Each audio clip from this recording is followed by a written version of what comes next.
Okay, back with a patch explanation video on the Erica Syntrx 2.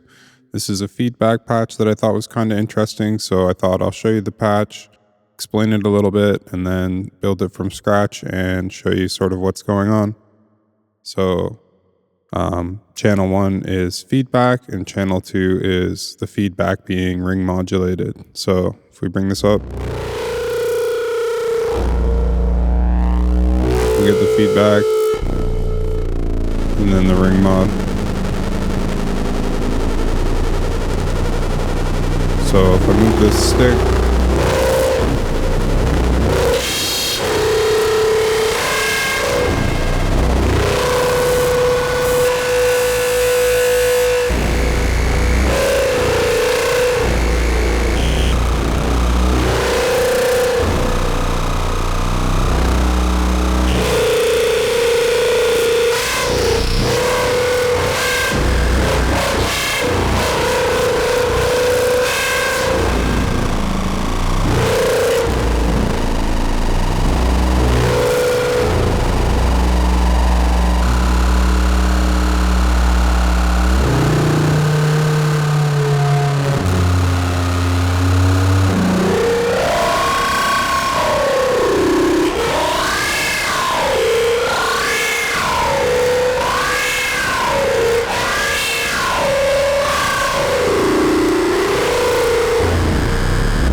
this has been delay feedback, but we can try reverb.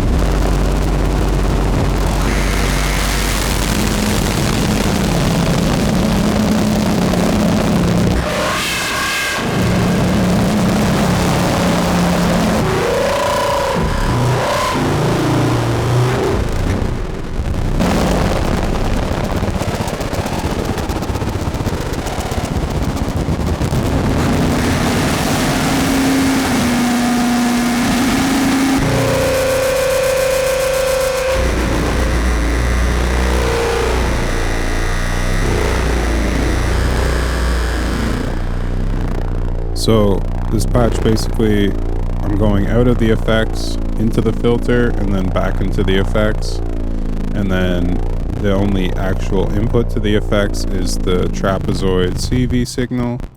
So no audio going into the effects beside feedback, but there is the occasional envelope, which if you watch the sequencer here, when it gets to this step, this light will light, and then there's a little bit of feedback activity that happens.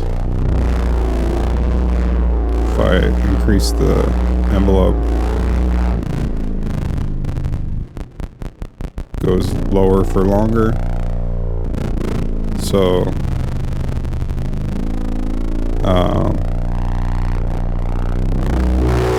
the feedback time affects your feedback, but also the filter.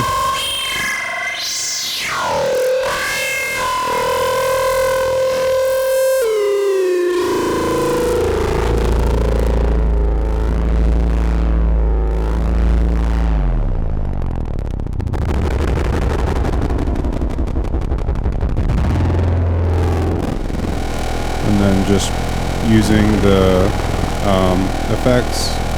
I guess I should say one thing first for this kind of feedback sound. Even though the filter is part of the loop, I'm coming out of the effects to the main output. If we go to the filter, you get a little bit different sound to the feedback. So there's filter, and here's effects.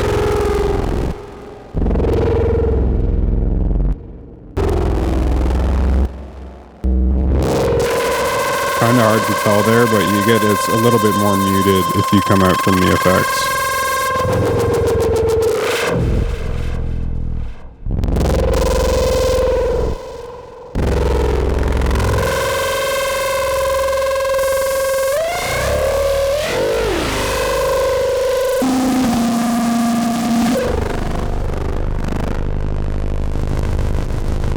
So some other things I have going on.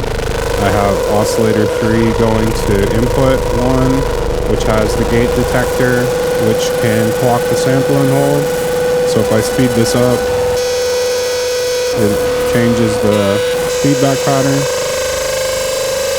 If I change the shape of the oscillator 3, you can get it a little more regular. But the sample and hold is affecting oscillator 3 as well, so that will switch up.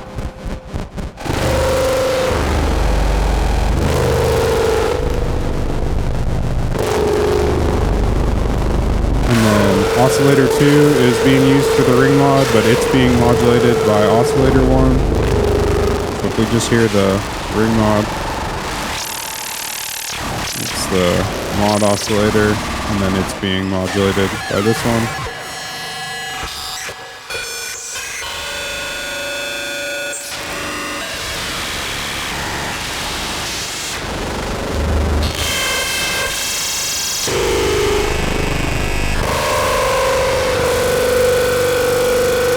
So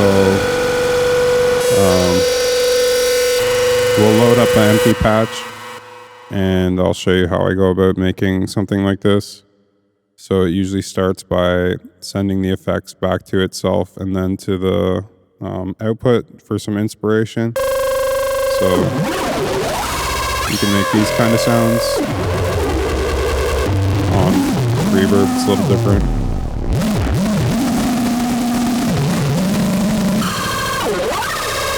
So you can record these kind of changes to get some movement, but you can't send any CVs to the time parameter. You can only do a manual record. So what I like to do is, instead of just sending it back to itself, send it to the filter, effects to the filter, and then filter back to the effects. Now you can pitch it around here with the filters. Because you have a low and high pass, you can really shape the feedback.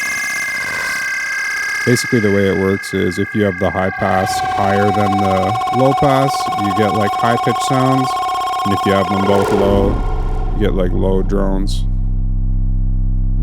Also depending where your time is set. So we got this to start with. Can get some movement happening by putting one note into the sequencer and sending the trapezoid to the effects.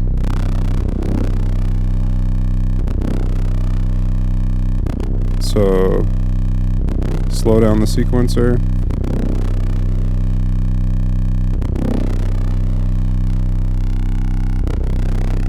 So every time the light hits, the feedback changes a bit.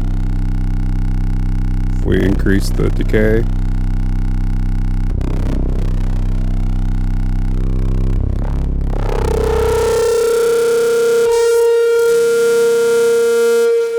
Don't want it running too far away.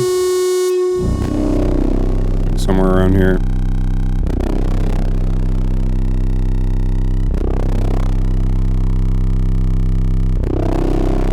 So then I was sending oscillator 3 to the scope, which goes to input 1 and 2, and it will trigger the envelope. So if I speed this up, we get regular repeats of this, but we're going to put the shape in the middle so it doesn't trigger that often, and slow it down.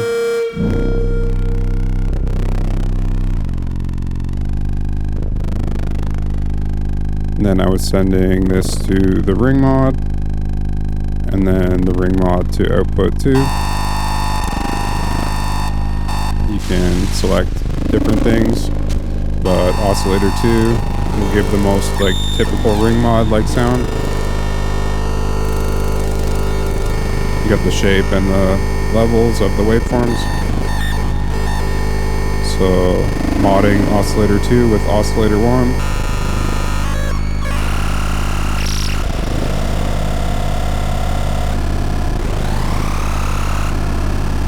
And then sending noise to the sample and hold, and sending sample and hold to like the filter and oscillator 3, or all 3 oscillators even. and then send oscillator 3 LFO waveform to the filter to affect our feedback in time with some slower movement. And then pretty much just sending the joystick to the filter and also to oscillator 3. So now you can sort of control the feedback like this. Putting it up is sort of the same thing as going like this. Moving both filters. You can, of course, just move one of them with this little selector switch, but both of them will give pretty dramatic shifts to the feedback sound.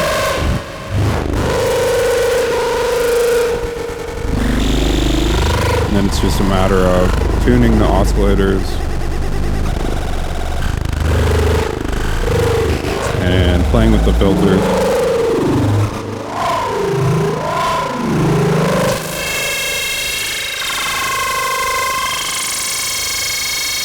A couple things you have to watch out for. If oscillator 3 goes too high, this will just get stuck on and you'll sort of lose some of the movement. So you want to keep an eye on this light and the speed of oscillator 3.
Well, that's enough weird sounds for one day. Thanks for watching.